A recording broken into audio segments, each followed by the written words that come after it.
दोस्तों, ऐसी ही कहानियां हम बचपन में अपनी नानी दादी से रजाई में दुबक कर सुना करते थे ना। आज मैं बिल्कुल वैसी ही एक मजेदार, अनोखी और रहस्यमयी कहानी लेकर आया हूं। हमारी आज की कहानी का नाम है द बॉय हु सेड 2+2=5। यानी एक ऐसे लड़के की कहानी जो कहता था कि 2 और 2 5 होते हैं। है ना अजीब?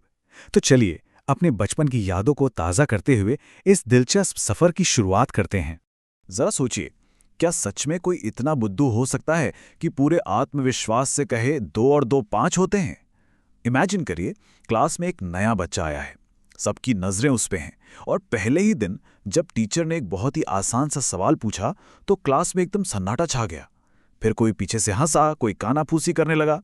सब हैरान रह गए कि भाई कोई बच्चा इतना गलत और नासमझ कैसे हो सकता है। मतलब आप उस बच्चे को कितने भी प्यार से समझा लें, ब्लैक बोर्ड पर लिख कर दिखा दें, वो हमेशा कुछ ऐसा अजीब जवाब देता कि पूरी क्लास का सिर चकरा जाए। जैसे अगर टीचर पूछें कि 7 को 3 से गुणा करो, तो वो बड़ी मासूमियत से कहता 27। और तो और जब उसे एक चित्र दिखाया गया जहां साफ साफ दिख रहा था कि एक त्रिकोण यानी ट्रायंगल में सिर्फ 3 कोने होते हैं, तो पता है उसने क्या कहा?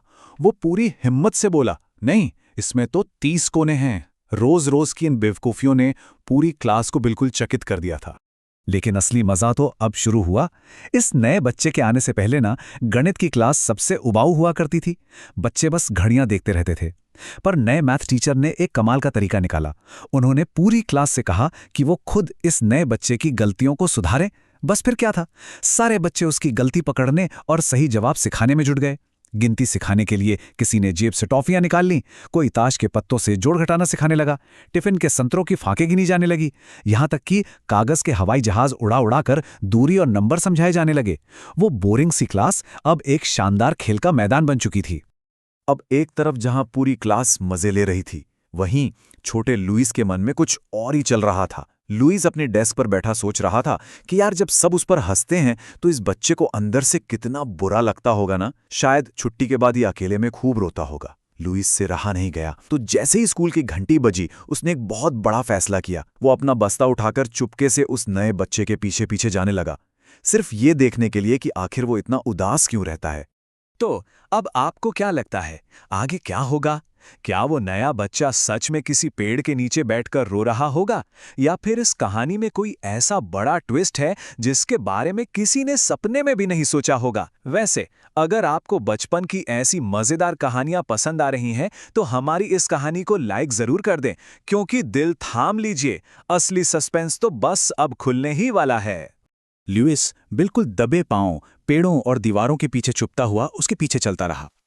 वो नया बच्चा स्कूल से निकलकर एक शांत सुनसान से पार्क में गया और वहां एक पुरानी बेंच पर जाकर चुपचाप बैठ गया, जैसे वो किसी बहुत खास इंसान का इंतजार कर रहा हो। ल्यूइस झाड़ियों के पीछे से सब देख रहा था और तभी वहां एक लंबा सा रहस्यमयी इंसान चलकर आया। ल्यूइस के दिल की धड़कनें तेज हो गईं। उसे समझ ही नहीं आ रहा था कि आखिर वो अजनबी है कौन। लुइस ने जब ध्यान से देखा ना, तो उसकी आंखें फटी की फटी रह गईं। अरे, ये कोई अजनबी नहीं था, ये तो स्कूल के वही नए मैथ टीचर थे। और इससे पहले कि लुइस कुछ भी समझ पाता, टीचर ने मुस्कुराते हुए उस नए बच्चे को बहुत ही प्यार से गले लगा लिया। बच्चे के चेहरे पर कोई उदासी नहीं थी, बल्कि एक बहुत बड़ी सी मुस्कान थी। और फिर वो दोनों हाथ में हाथ डालकर बहुत खुशी खुशी वहां से चल दिए। लुइस अपनी जगह पर बिल्कुल सुन खड़ा था। वो दूर से छुपकर उनकी बातें सुनने लगा, और जो उसने सुना ना, उससे उसका दिमाग ही घूम गया। रास्ते में चलते चलते वो दोनों अलजेब्रा और ज्योमेट्री के बहुत ही मुश्किल सवालों पर बात कर रहे थे। वो नया बच्चा टीचर को बता रहा था कि प्राइम नंबर्स का पैटर्न कैसे काम करता है। मतलब जिस नए बच्चे को पूरी क्लास सबसे बड़ा बुद्धू समझ रही थी, जिसे त्रिकोण के कोने तक नहीं पता थे, वो तो असल में गणित का एक बहुत बड़ा जीनियस निकला। उसे क्लास के किसी भी बच्चे से, यहां तक कि लुइस से भी कहीं ज्यादा मैथ आता था। तो समझे आप, ये पूरा का पूरा खेल उस बुद्धिमान टीचर और उस होशियार बच्चे का एक बहुत ही चालाकी भरा मास्टर प्लान था। क्योंकि कभी-कभी ना, जानबूझकर की गई गलतियां एक खूबसूरत जाल होती हैं, ताकि दूसरे लोग उन्हें सुधारने के बहाने मिलकर कुछ नया सीख सकें। अगर हम बिना सीखे बस शॉर्टकट ढूंढते रहेंगे तो कभी आगे नहीं बढ़ पाएंगे। लेकिन जब हम दिमाग लगाते हैं, दूसरों की गलतियों को सुलझाने के लिए टॉफी, संतरों और हवाई जहाज़ों का इस्तेमाल करते हैं, तो हमारा अपना ज्ञान और भी पक्का हो जाता है। तो बस हमेशा याद रखिए, मिलकर जब हम भूल सुधारें, ज्ञान की नैया पार उतारें। तो दोस्तों, अब एक बहुत ही दिलचस्प सवाल, अगर लुइस की जगह कोई और होता तो वो क्या करता?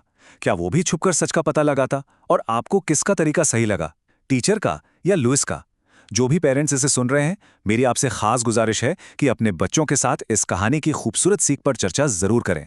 अगर ये पुरानी और रहस्यमयी कहानी आपको अच्छी लगी तो इसे अपने दोस्तों, परिवार और बच्चों के साथ अभी शेयर करें और ऐसी ही दिलचस्प कहानियों के लिए चैनल को सब्सक्राइब करके हमारा साथ जरूर दें।